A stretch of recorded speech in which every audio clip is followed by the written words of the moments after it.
Ayo, Greg Branos here for the Coach Speak Index, ripping another Best Ball Mania 6 draft.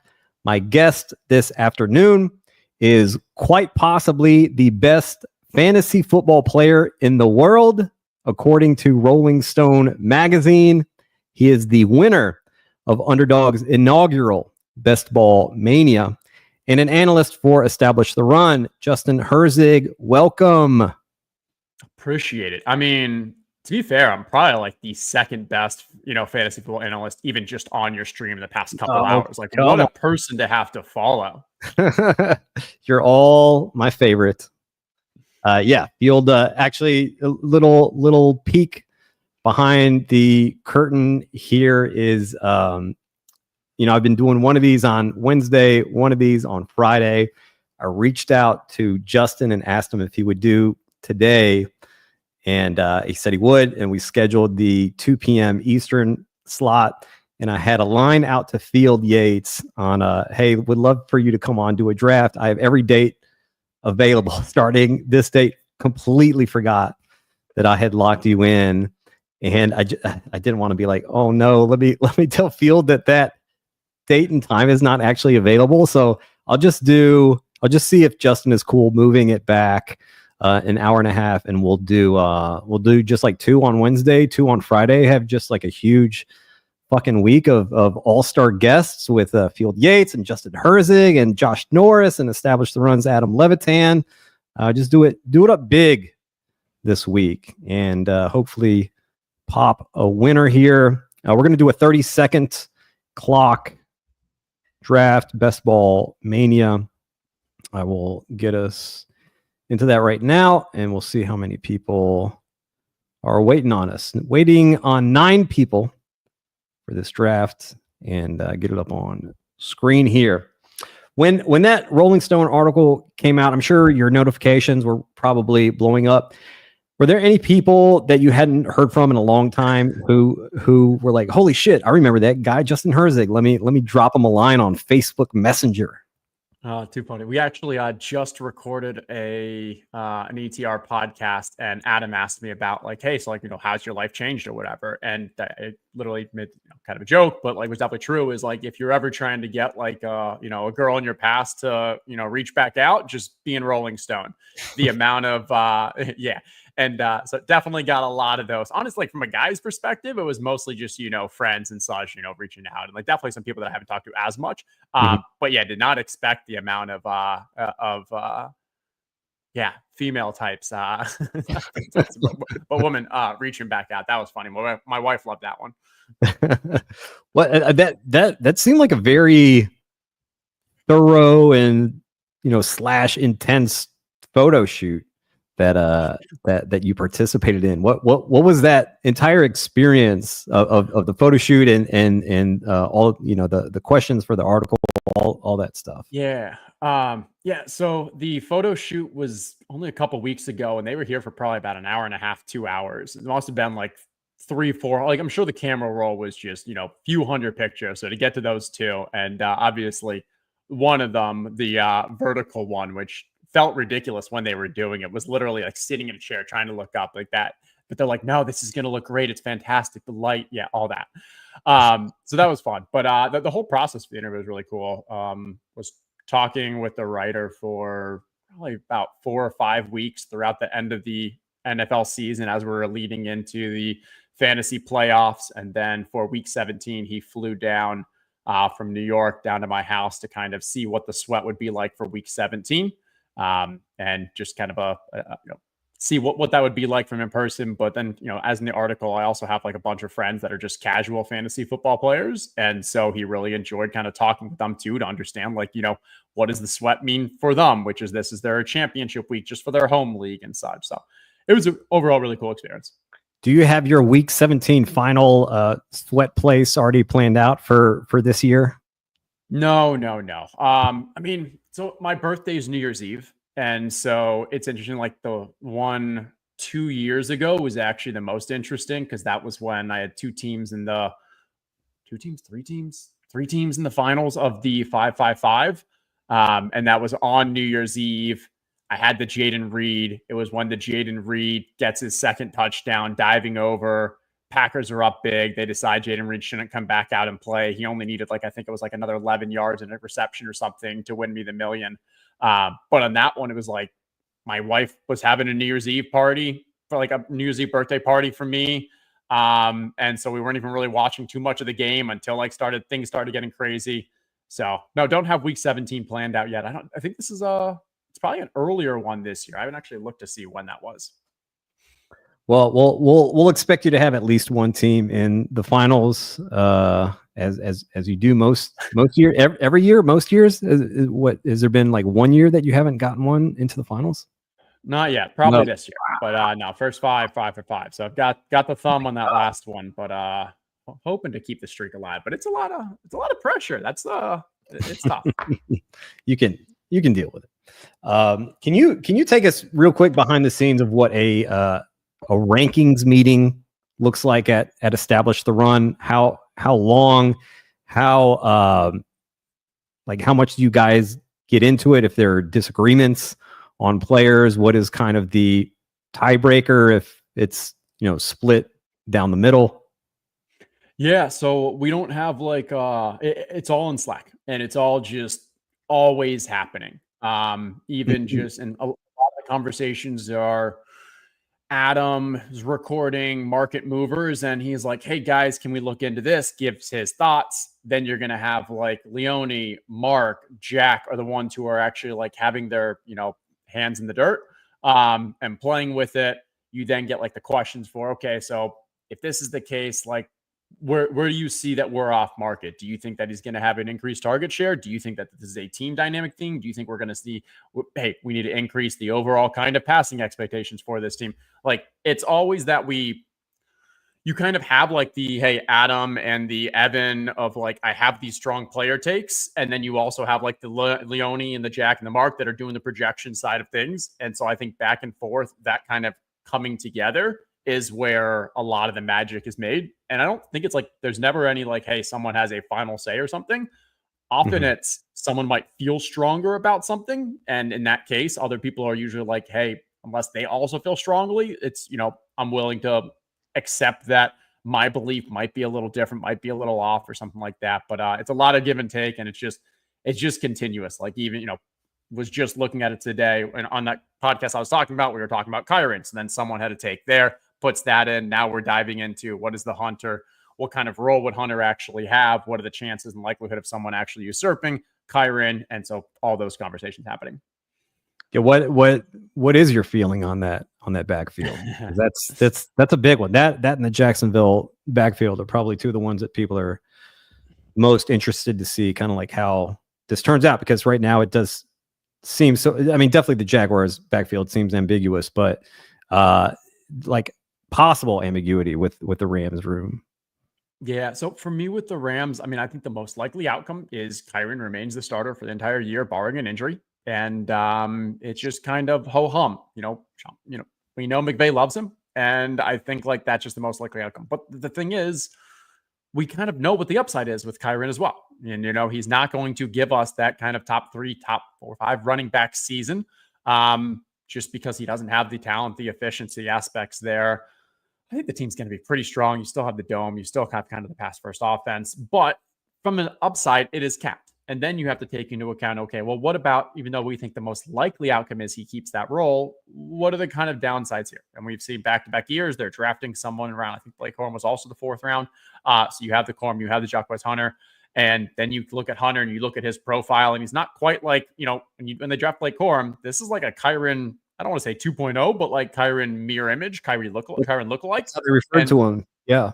Yeah. And so in that, it's okay, we're going to give Kyron that, what is it, the 3rd drive of each half? And I mean, Corum, the 3rd drive of each half. And then we never saw much more than that. Maybe that was more of an injury insurance. Maybe Kyron's fumbles actually do start to kind of piss him the big guy off. I don't know. But the Jacquez Hunter looked very different. This is a more explosive bet.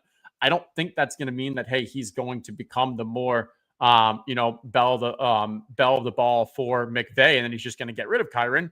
But does that mean he could play a more unique role and have a bit more of a kind of lightning to Kyron's thunder? I think that's possible. And if we start now edging into Kyron's kind of volume looks like a little more challenging, hey, bet at that high price.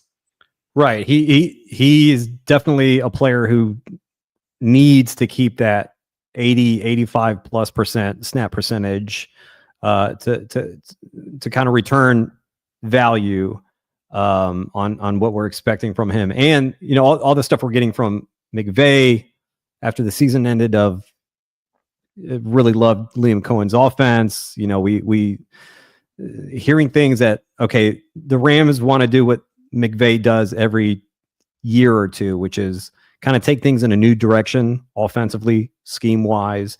And I think having, drafting a running back who's kind of a change of pace running back who, if they decide to run some pony personnel, we're on the clock here. Top of the board, Amon-Ra St. Brown, Malik Neighbors, Brian Thomas Jr., Derrick Henry. Yeah, I would go, and I think these are ECR ranks that you have uploaded. I would definitely go with the Amon-Ra here. You can see pretty decent gap there, and I think this is just more of, hey, still confidence in the Detroit offense. It's tough though because I'm gonna end up with like not that much Neighbors on Underdog, but it is what it is. Back on the clock, Brian Thomas Jr., the top here, and then Derrick. I'd go BTJ. Yeah, two it. very strong wide receivers in a tier above. I think that next tier of the AJ Brown Drake lad. Yeah, BTJ at 14 is real nice. Like that a lot. Right, with Jarquez Hunter, just feels like, this is more kind of change of pace. Guy, maybe when they're using him, they feel like, oh, we've actually stumbled onto something quite great here. But I feel that scenario of him just becoming RB1 at some point during the season, not very likely. But we'll see. We have the Drake London wide receiver 1 overall gang jumping in here. It seems to be a take growing in popularity lately. What do you think of Drake London this season and his chances for a wide receiver 1 outcome? Yeah, I mean, end of last year, small sample size, but him with Michael Penix was he wide receiver? I think he was wide receiver 1 at least one of those weeks, like absolutely explosive. And so you can definitely tell yourself a picture. Also, playing in the NFC South, you get 2 games against Carolina, New Orleans, and Tampa. Those are all really strong matchups. I know, like, hey, you got that positive comms out there about, wow, I'm completely blanking right now. I'm Darnell Mooney. And so, like, I don't think like Drake just has this, 30% target share opportunity, but I think it's more of if Michael Penix actually is able to elevate this offense from what we've seen out of, past years of Kirk Cousins and such, I think wide receiver 1 might, it's a call. It's obviously a stretch, but anything is going to be a stretch when you're talking about like someone outside of the top 8 wide receivers. Right. And offensive coordinator Zach Robinson coming from the Rams, which was kind of a concentrated offense of, hey, these are our best players. Let's use them the most. We're kind of seeing that a little bit in Atlanta. A little more Ray McLeod than I would care for last season in that offense. But yeah, when Penix got in there, I mean, they let him spin it like pretty much immediately. And just a good pairing with Drake London and Darnell Mooney there. I think they have a decent win total too, though. So we might see them be a little more run heavy and just leaning on the Bijan Algier combo than what you're wanting from, hey, if you're trying to get that absolutely wide receiver 1 season out of Drake. But I mean, like, I'm getting a lot of Drake London. I'm a fan. Tyler Algier just seems stuck in this 155 range for his entire career thus far in best ball. One of these years that might pay off like in a really big way. We do get some kind of standalone games from him every once in a while, but the contingent value there is just so big. We talk about with Zach Charbonnet and the Seahawks, a little bit of it with the Pittsburgh Steelers. Like if either one of those guys between Jaylen Warren and Caleb Johnson goes down, but I mean, I think a really good running back in Tyler Algier. It's unfortunate that he has one of the best in the NFL in front of him. But if something were to ever happen to Bijan, I think Tyler Algier could really, really, really just blow up there. Yeah, I think he had 100-yard game last year. I think he had around 3 TDs. So you still get a little standalone. My one concern, like from comparing it to Charbonnet, is he just doesn't catch many passes, and Bijan does. And so if Bijan were to go down, I think Algier like still gets a ton more touchdowns and a lot more groundwork. And he's a very efficient back, but he's still not going to get that passing down work that we've seen from if Kenneth Walker goes down, then Charbonnet can get, or even Dave Montgomery if Gibbs goes down. Like Montgomery, we've still seen in his career, like heavy in the receiving work. On the clock now, at the top is Mike Evans, Lamar Jackson, Kyren Williams. We've talked so much about Kyren, not really pulling the trigger there. I'm good with Evans. I'm good with Kyren. I'd go either of those two, but yeah. Okay. The guy behind us took a running back, so maybe he doesn't take another one here. We'll go Evans and see what comes back to us in a couple picks. Speedy Claxon on the clock. I don't know if that's the real Speedy Claxon. He went to Devon Acham with that 1-2 turn pick too. So whether that's a sharp player trying to get unique or whether it's a sign of unique picks to come, we'll see. All right, goes DJ Moore, a little bit ahead of ADP. He's milking it. He's taking his time. He's watching here. He's waiting to see what we want. Yeah, he paid for the privilege. Well, he's waiting to see what we want. Let me go down and star Jordan Addison.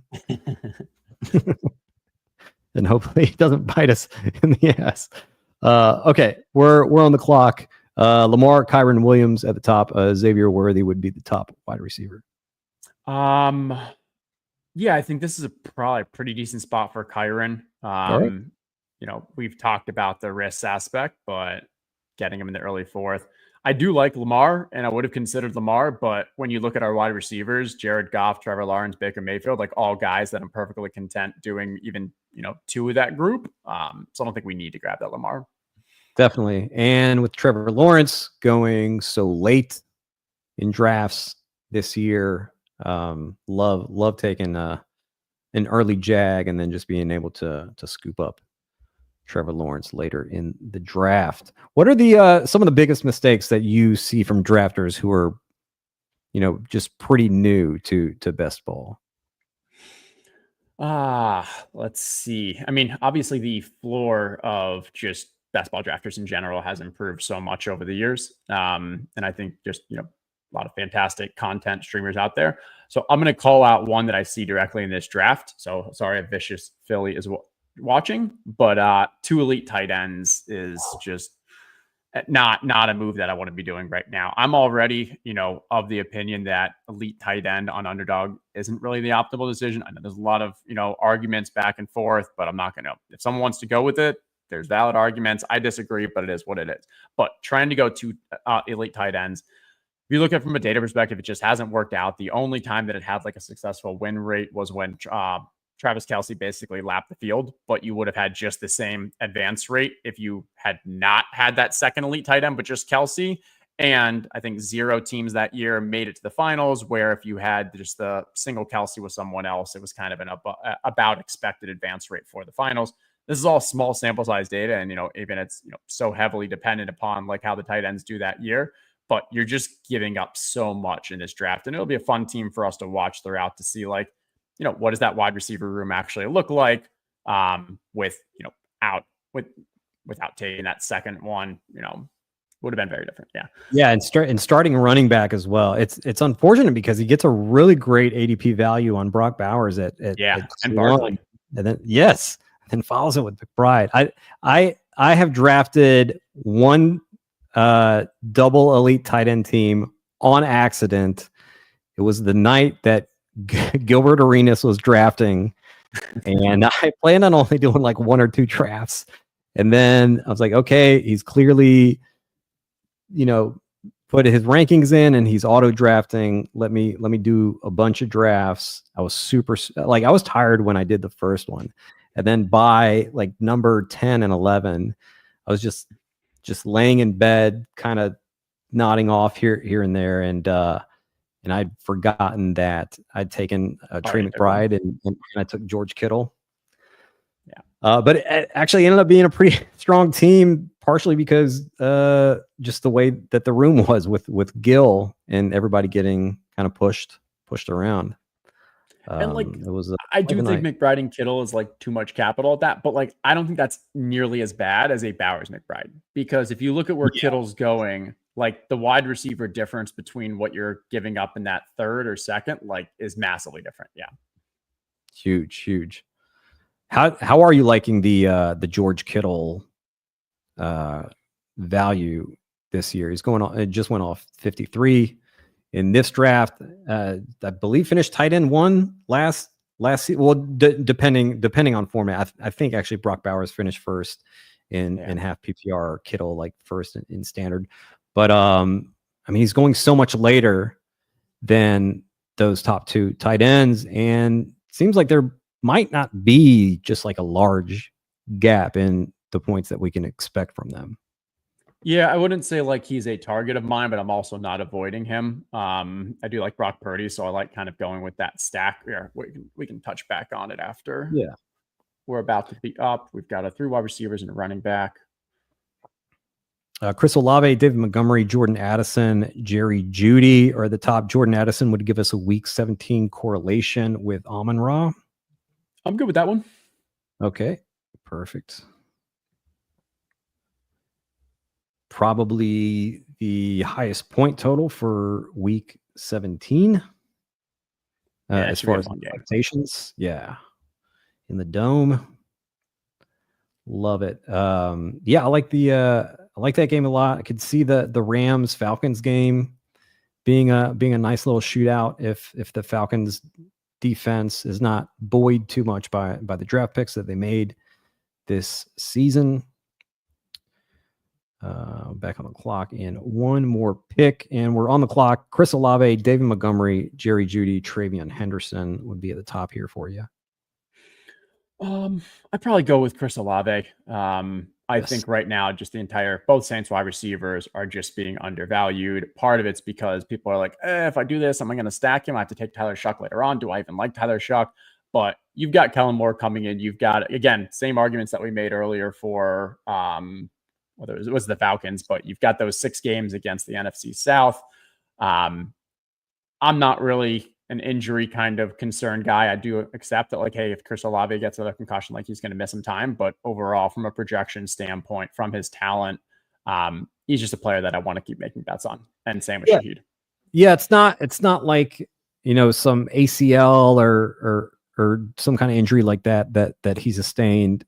Maybe we get some hesitancy from him when he's on the field back and his first live action. Maybe he gets down a little more Tyler Lockett wise, but yeah, just injury wise overall, not super concerned there. And this is a guy who was going in the 2nd round last year.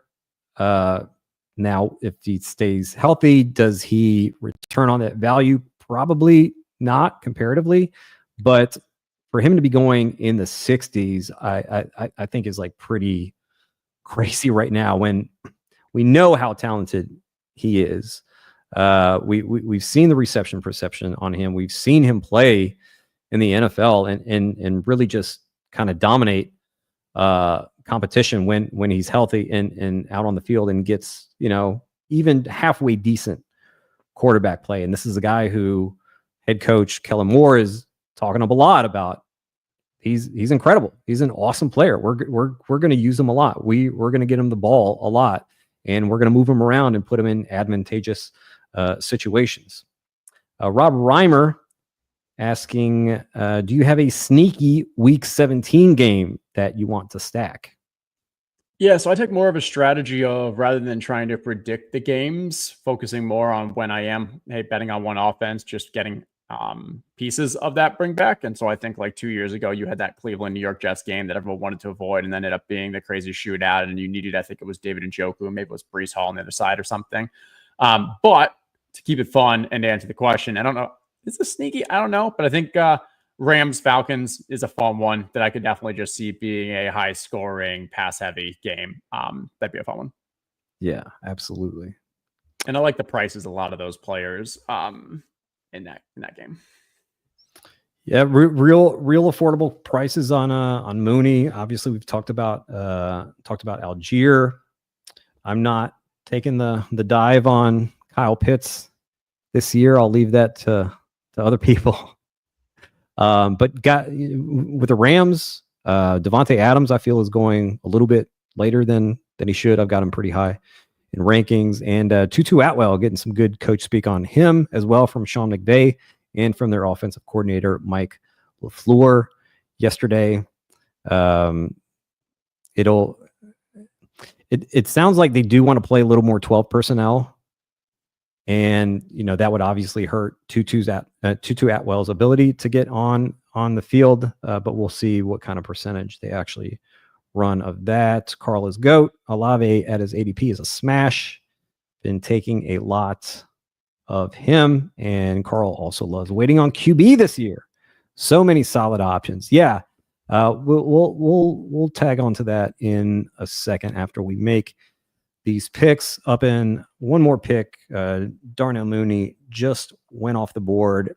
And at the top of the ETR rankings here, we're looking at Steph Diggs, Tony Pollard, Brandon Ayuk, Josh Downs. Pollard would give us week 17 correlation with Olave. Downs would give us week 17 correlation with Brian Thomas Jr. And we are on the clock. Yeah, I'd go Pollard.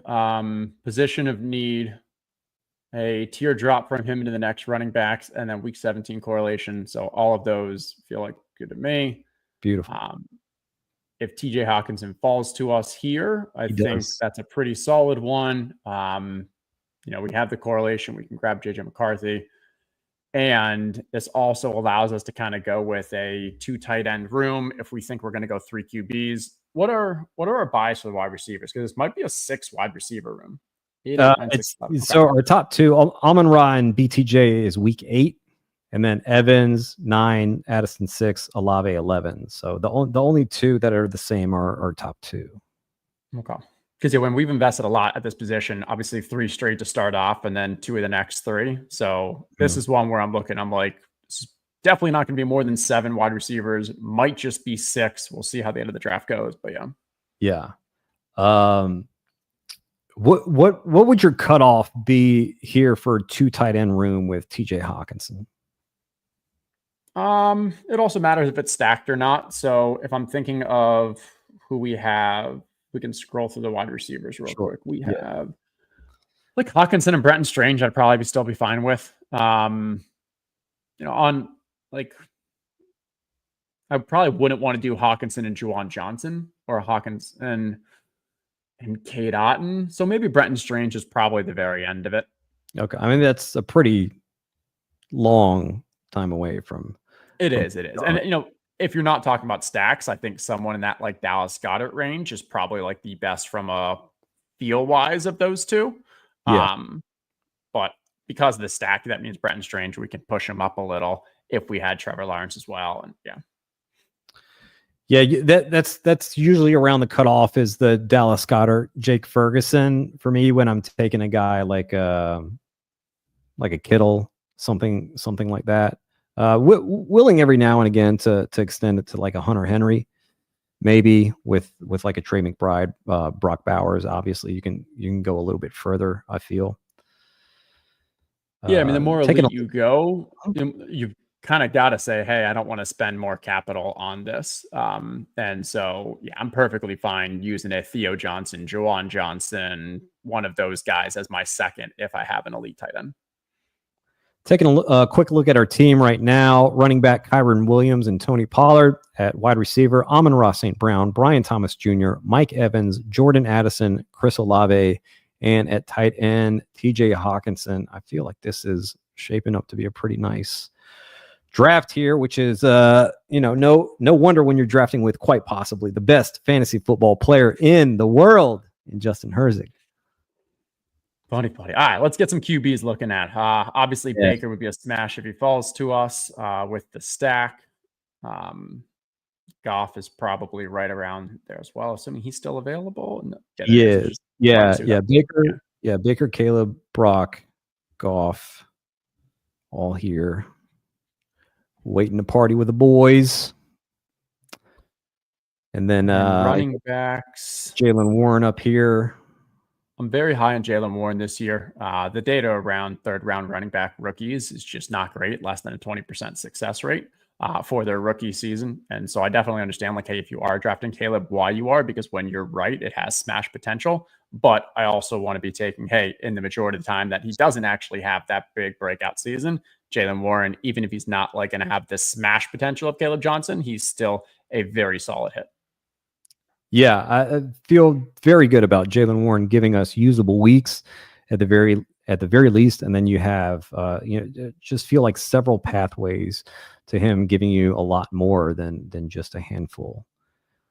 And I mean, hey, if Aaron Rodgers does join there, like Aaron Rodgers can support running backs from a pass catching rise, from an efficiency. So even though he plays that slow pace, Baker at 107 with a sack is a smash. Yeah, let's do it. Incredible. Okay, so on our team, we're also like other QBs that we can consider are, is it Lawrence and McCarthy? Yeah. Yep. And we kind of definitely know we're going to do JJ McCarthy, and that should be available to us at the next one. Did Lawrence go off? No, he's just further down. Okay, gotcha. There he is.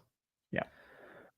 So what I was getting at is I'm perfectly content not taking Goff here because we know we're going to go JJ, and then we still have the other options if someone like this Jalen is available.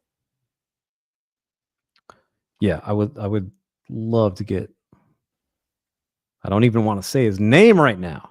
Who are the other running backs available besides Najee in case? Zach Charbonnet, Ramondre Stevenson, Travis Etienne, Bashal Tootin. Warren goes. Okay. Yeah. Najee or Sharbs?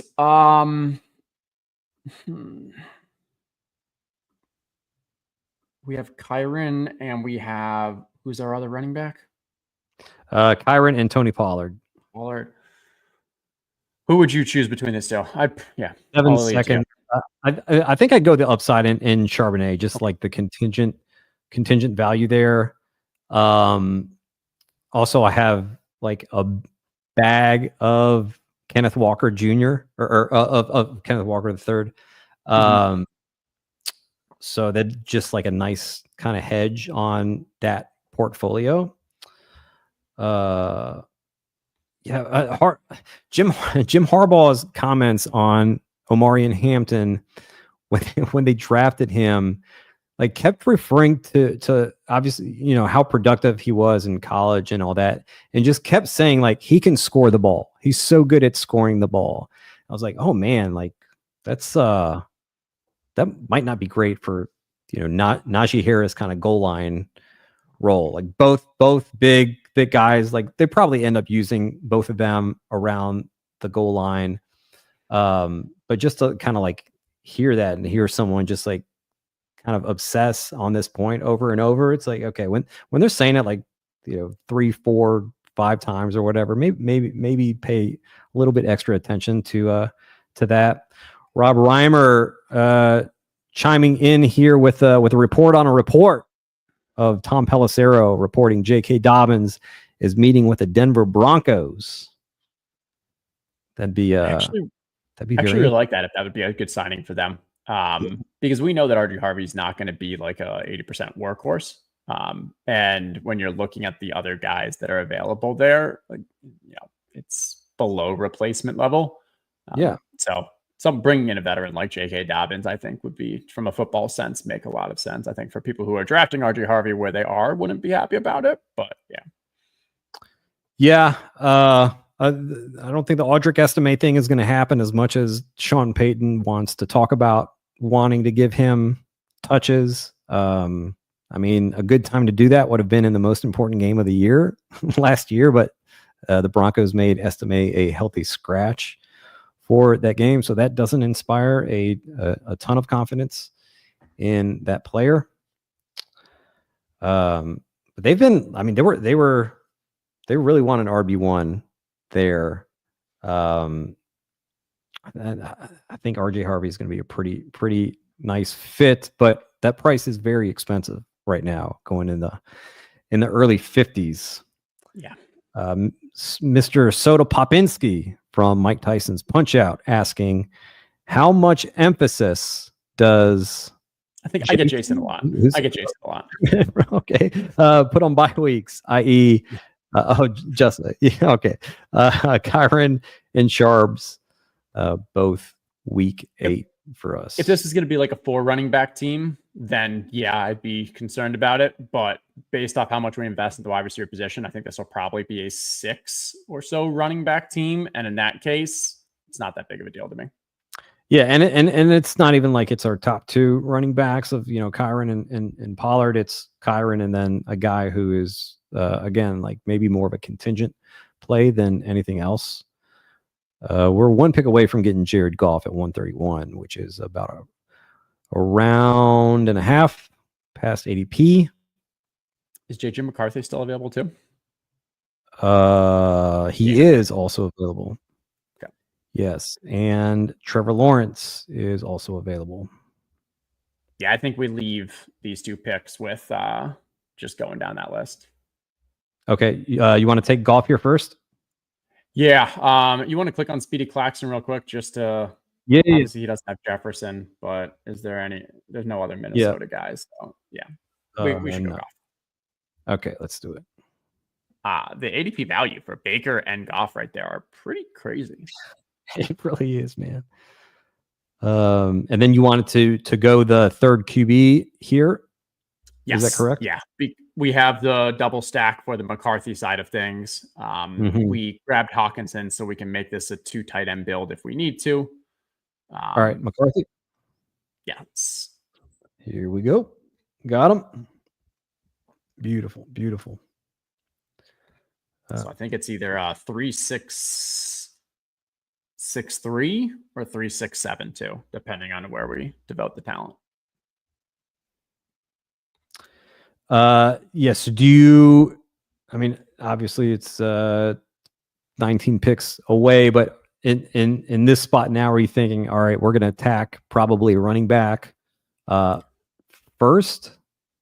Yeah, almost assuredly back-to-back running backs. Yes. The teardrop after this is pretty strong, like when you get into that Braylon Allen side of things. So the hope is we can get 2 of really tanking up.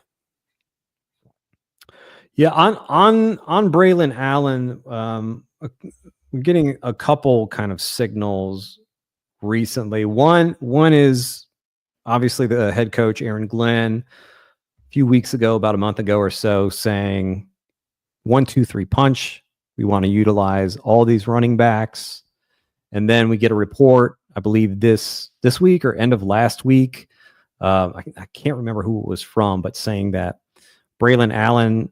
And I think it was just like speculation from a beat reporter for the Jets that Braylon Allen is going to have a significant, or maybe it was Albert Breer, but Braylon Allen will have a significant. And it's could, right? It was could or would? Could. Yeah. Yeah, I believe it was could. Sure. Yeah, he could. Yeah. He could. I'm telling you, really need to get this beat writer index finished and online so we can dive in and see what the reliability rating is on the source of that speculation. Who Hames is asking, are you drafting any Tyler Higbee? Am I crazy to mix him in? If you're doing a marathon, if you're doing a drafters like that style where it's season long, I think it's fine. I do think like you're probably going to be pretty happy with his projection come week 1 of the NFL season. But I mean, I'll let you kind of, tell me about Terrence Ferguson, the drum beat there. But it sounds like, and this goes back in my mind, like the Brock Bowers, because I had Rams at 50-1 to draft Brock Bowers last year. And all the reports were that, they were going to be, they were the ones going to trade up for it. And then, the whole QB situation, I don't think that was just such a weird situation. I think the Raiders thought that they were going to have a QB fall to them. So then they just drafted the best available player. But it sounds like the Rams have wanted to have this more tight end version of a weapon for McVay. And I think Terrence Ferguson's that. So come fantasy playoffs, I'm afraid that Higbee's just not going to have much value.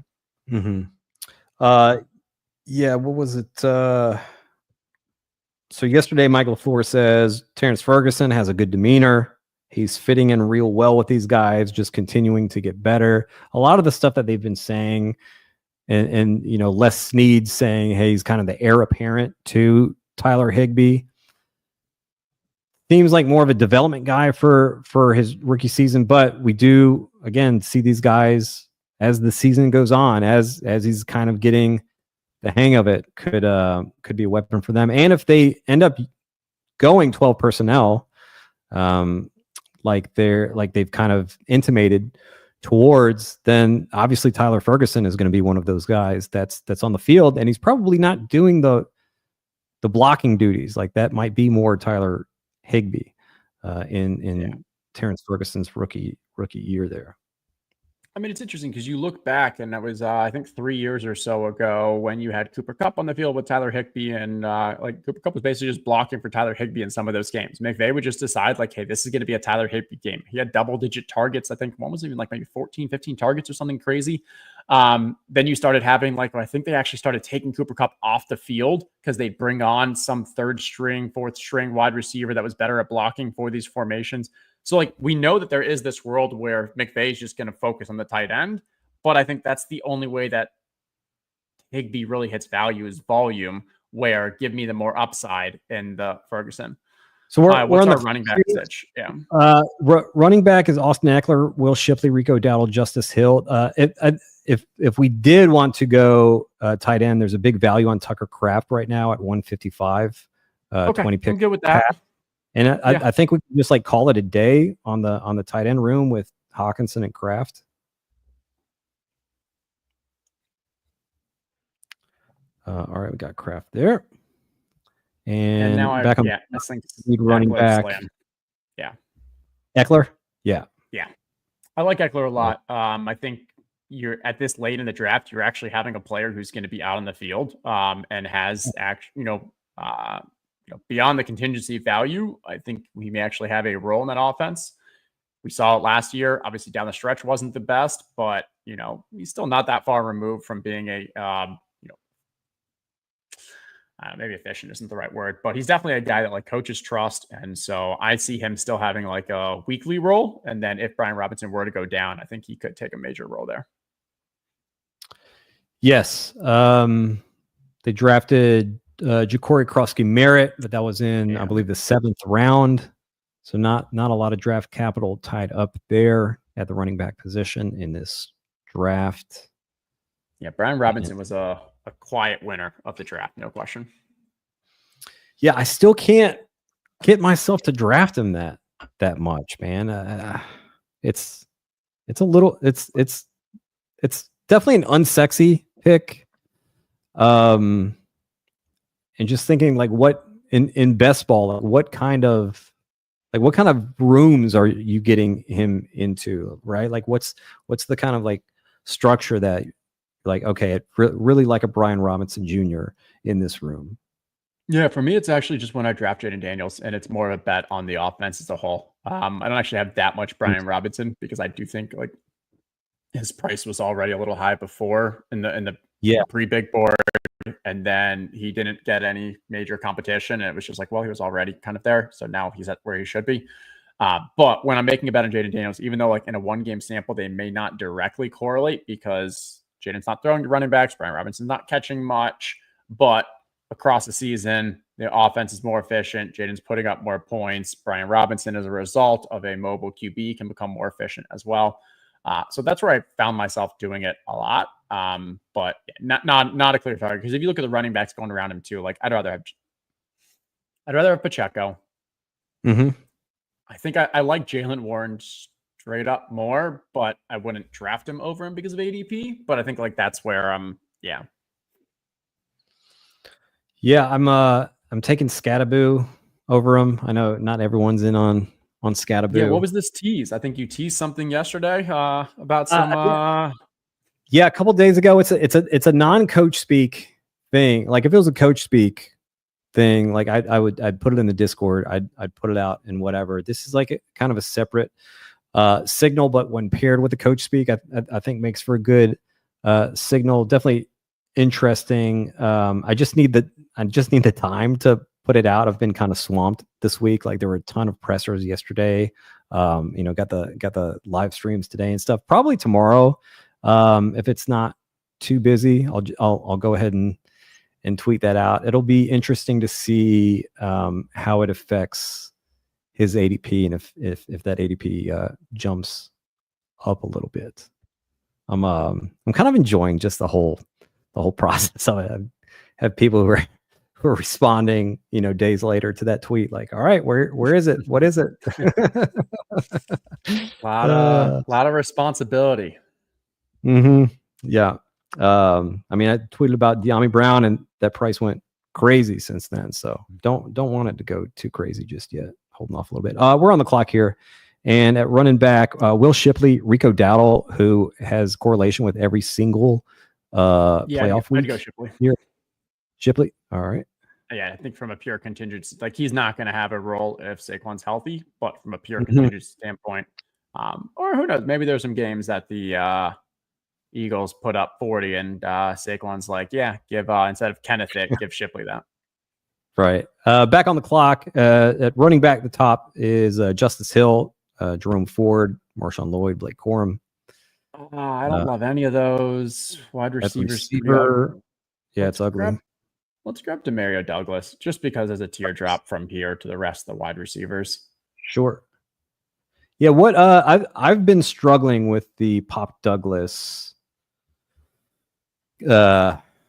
situation. I just for best ball, like what's the ceiling for Pop Doug? And I know he's going late. We only need like a couple, maybe 1 or 2 usable weeks from him. But yeah, I'm just a little scared he might not play enough snaps in this offense when you're looking at all the different players that they have. What are your feelings on him?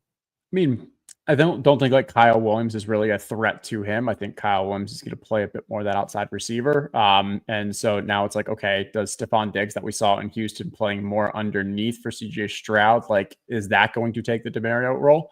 I think it's possible. I think we still, like from an ETR standpoint, are projecting him to have a decent amount of volume. And I think it's like, yeah, you think of it like that Wan'Dale Robinson role. Now, yeah, it's not the most exciting, but at this point of the draft, when you consider the other wide receivers available, you're hard pressed to find another wide receiver who's going to be out in the field besides like the Ray McLeod and Tutu Atwells. So, and I think definitely a positive for him is Mike Vrabel was talking about, before the NFL draft. It was actually pretty early on, one of his first pressers. They were asking him like, what do you envision for the offense? And he said, well, we're not gonna throw bombs down the field, 50 times a game. I prefer players who provide just a lot of yak, like guys who can get these explosive plays without us having to throw the ball 50 yards. And then you see them take Kyle Williams in the draft, who's a big yak guy. Obviously, there's the history with Mike Vrabel and AJ Brown in Tennessee. That's kind of like the prototype of what he would really like. But Pop Douglas, really big yak guy, guy that they can manufacture touches to, and get some maybe not like 50-yard explosive plays, but some nice chunk plays. Just a really smooth guy with a ball in his hands. Yeah, if you told me that either Douglas or Diggs or Kyle Williams or Hunter Henry, like any of those led the team in targets, I could believe it. Like, I'm not sure if there's many other offenses like that. And so when we think there's that much kind of variability aspect, but we want to believe that Drake May is going to take that second-year extension, yeah, I mean, Demario does not have like a level of upside that Diggs and Kyle Williams have, but he can still kind of elevate as that offense elevates. We got 2 picks remaining. We have 5 running backs, 6 receivers right now. The running back situation, looking at Jerome Ford, Marshawn Lloyd, Blake Corum at the top here. Miles Sanders down after Dylan Sampson. Got some correlation there. And receiver Ray McLeod, week 17 correlation with the Rams. Noah Brown, Calvin Austin, Andre Yosavash. Ugly, as is the almost always the case at this point. Normally part of drafts where I'm out like trying to grab a tight end, but I think we're pretty good at that spot. Yeah, I would say I might go with the Dylan Sampson. Just kind of lean into the team's going to be run first. We still have kind of the unknown of what these roles are. I don't expect him to outplay Quinshon Judkins, but like maybe with an injury or maybe he's got like an established role. I want to make that bet. And then are you thinking a 7th receiver here? Yeah, I think so. And just going for what kind of correlation probably is. Nope. Tesla just went. Okay. Guess we could have made an argument that we should have taken him before. I mean, there's the Jordan Whittington, not too far down. He's kind of just like if Puka gets injured, he's kind of, I think, would be the replacement to come in for him. Yeah. Noah Brown's up near the top. Calvin Austin, Andre Yosavash. What are you feeling here? What about Vikings rookie? Blanking on name right now. Is that Torrey? Ty Felton? Yeah, let's do that. Perfect. There's a very rarely drafted guy that gives us the correlation. We're heavily invested in that Minnesota-Detroit game. So throwing that on. Yeah, Minnesota only had, I believe, 4 draft picks in this draft. They used one of them on a receiver, Ty Felton, at the end of the 3rd round. This was something that they telegraphed a little bit. Stefanski or Kevin O'Connell talking about, we would like to get another receiver in here, get some competition in this room. Might see it in the draft, and then they draft a receiver who is like, he's a little bit similar, I think, to what they have in Jalen Naylor. And it's like, okay, we like what we got out of Jalen Naylor last year. Why don't we get a guy that's kind of similar, and maybe he's even better than Naylor? And then if we get this kind of pass rate over expected from the Vikings that we've seen many times before with Kevin O'Connell, not crazy to think that Ty Felton could come in and create a real splash as a guy who's not drafted a ton. The Pound coming in saying, "What's up, fellas? What's up?" The Pound catching us at the end here. Let's go over. You know what? First, let's look at this team that went double elite tight end early and take a look at what he's got going on. Saquon, Brock Bowers, Trey McBride. Next 2 went receiver, started to catch up. Xavier Worthy, Calvin Ridley, then went to running back. Judkins, Swift, gets Michael Pittman Jr., Rashid Shaheed. Okay. Went 2 quarterback with Brock Purdy and Anthony Richardson. I like the last 3 wide receivers, though. Just the Keenan Allen, Amari Cooper, Deontay Johnson. Just like hoping that one of them is still in the league. All right, at the end of the draft here. So let's recap this team. At quarterback, we have Baker Mayfield, Jared Goff, J.J. McCarthy. Running back, Kyron Williams, Tony Pollard, Zach Charbonnet, Austin Eckler, Will Shipley, Dylan Sampson. Wide receiver, we are rocking with Amon-Ra St. Brown, Brian Thomas Jr., Mike Evans, Jordan Addison, Chris Olave, Demario Douglas, and Ty Felton. And at tight end, we've got TJ Hawkinson and Tucker Kraft. How are you feeling about this team, Justin? I obviously love our wide receivers. I love the stack value and the QBs that we're getting there. I think running back, would have hoped that we could have gotten one more of that Eckler tier instead of Tucker Kraft, but there were no running backs available at that time besides Eckler. And so I'm happy with what we went with, getting the getting the Tucker Kraft instead there. But I feel like I'm a little shy on our running backs. Perfectly happy with QBs and wide receivers, and tight end fine. Yeah, it may need a little contingency from one or two of these running backs, but could definitely see that. I mean, could see that for all of these guys, easily see that, especially with even looking at the last running back pick that we have in Dylan Sampson, just coming into a situation with another rookie, and Dylan Sampson himself, a pretty decent prospect. Will Shipley, obviously, if Saquon gets injured, I think that could be like a kind of nuclear guy in there. And we get a little standalone from Charbonnet and Eckler here and there. And again, if anything happens in front of them, good run out for those players. All right. One question here: is Harold Fannin on your radar at all? Not an underdog. Maybe on a 20-round site, but I think it's going to take some developmental time for him. Yeah, Njoku already eats up so much of that offense that I'm not expecting Harold Fannin to usurp him. And I think it's going to be really hard to carve out a role. He's still like, I'm trying to think through, like, it was great that we saw him get the capital, and you believe the Browns saw what he did in college, was the entire offense, and believe he can be that going forward. But he still feels like a bit of a project when, hey, we have David Njoku, let's draft him as maybe our future.